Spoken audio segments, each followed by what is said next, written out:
Zee TV ప్రేక్షకులకు నమస్కారం. మన హిందూ సాంప్రదాయాలలో ప్రతి ఒక్క పండుగకి ఒక్కో విశిష్టత ఉంటుంది. లయకారకుడైన ఆ పరమేశ్వరుడికి ఈ కార్తీక మాసం అంటే ఎంతో ప్రీతికరం. ఈ 30 రోజులు చేసే నదీ స్నానాలు, జపాలు, పూజలు, ఉపవాసాలు, దాన ధర్మాలు ఇలా చెప్పుకుంటూ పోతే ఎన్నో ఉన్నాయి. ఇందులో ఏ ఒక్కటి ఆచరించినా ఆ పరమేశ్వరుడి యొక్క సంపూర్ణ అనుగ్రహం ప్రతి ఒక్కరిపై తప్పక ఉంటుంది.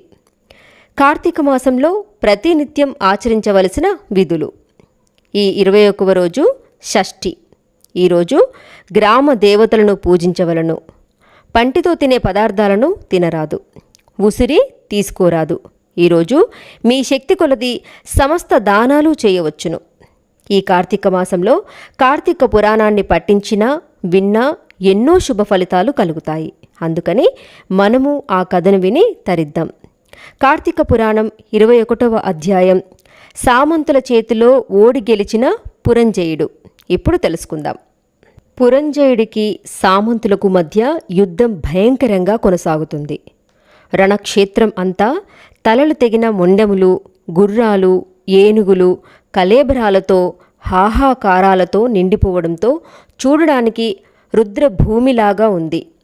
కాంబోజరాజు పురంజయుడి మీదికి ధనుర్బాణాలతో దూసుకు వస్తున్నాడు. అతడిపై బాణవర్షాన్ని కురిపించాడు.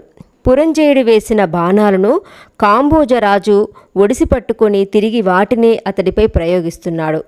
పురంజయుడి శరీరం దెబ్బతిన్నది. విజయము కనుచూపు మేరలో లేదని గమనించిన పురంజయుడు సంధ్యా సమయంలో కోటలోకి పారిపోయాడు. అంతఃపురంలో ఒంటరిగా కూర్చొని విచారిస్తున్నాడు పురంజయుడు. ఇంతలో సుశీలుడనే పురోహితుడు పురంజయుడి దగ్గరకు వచ్చాడు. రాజా, శృతవులను గెలవడానికి నీ సామర్థ్యం వృధా అయ్యింది. దైవబలం లేనిదే నువ్వు విజయాన్ని సాధించడం అసాధ్యం. ఇది కార్తీక మాసం, పరమ శుభప్రదమైన మాసం. రేపు కృతికా నక్షత్రంతో కూడిన కార్తీక పౌర్ణమి కనుక శ్రీహరిని ఆరాధించు. భక్తవరదుడైన శ్రీహరి ఇష్టకామ్య సిద్ధిని కలిగించి నిన్ను అనుగ్రహిస్తాడు. నీ రాజ్యాన్ని నువ్వు గెలుచుకొని విజయుడివై తిరిగి వస్తావు అని ప్రబోధ చేశాడు.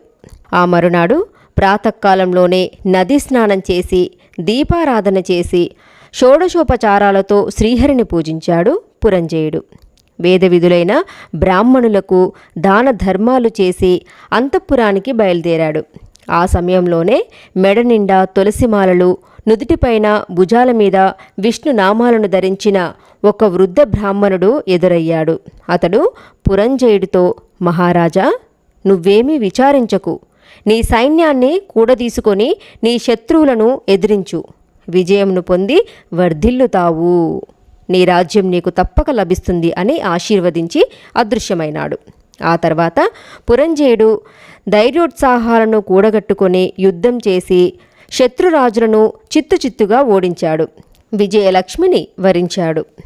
జనక మహారాజా, శ్రీహరి యొక్క కరుణా కటాక్ష మహత్యం వలననే తండ్రి ఇచ్చిన విషాన్ని త్రాగినా అది అమృతంగా మారడంతో ప్రహ్లాదుడు బతికి బయటపడ్డాడు. శ్రీహరి అనుగ్రహంతోనే బాలధ్రువుడు చిరంజీవత్వాన్ని పొంది అత్యున్నత స్థానానికి చేరుకోగలిగాడు. ఈ కార్తీక స్నానం, దీపారాధన, పరమాత్మ అర్చన ఏ జాతి వారికైనా పుణ్యాన్ని కలిగించి ఈప్సిత సిద్ధిని ప్రసాదిస్తాయి. భక్తివత్సలుడైన శ్రీహరి కృపాకటాక్షాలకు పాత్రులై వశిష్ఠ, వ్యాస, అంబరీష, శౌనకాది మహర్షులెందరో తరించారు. నిరాకారుడు, నిరంజనుడు, నిర్వికల్పుడు, సహస్ర భానుతేజుడు, సర్వాంతర్యామి, నిత్యానందుడు అయిన పరమాత్మ శ్రీమన్నారాయణుడిగా సాకారుడై 14 లోకాలను తన పొట్టలో ఉంచుకొని కాపాడుతున్నాడు.